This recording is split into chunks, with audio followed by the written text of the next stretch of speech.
ফুটেছে দেখো হাসি ওই মনেরই দরজায়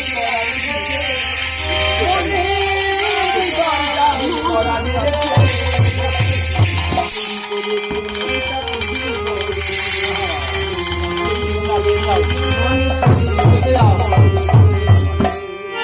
গোপাল সোনাটা বড় দুষ্টু হয়েছে গোপাল সোনাটা বড় দুষ্টু হয়েছে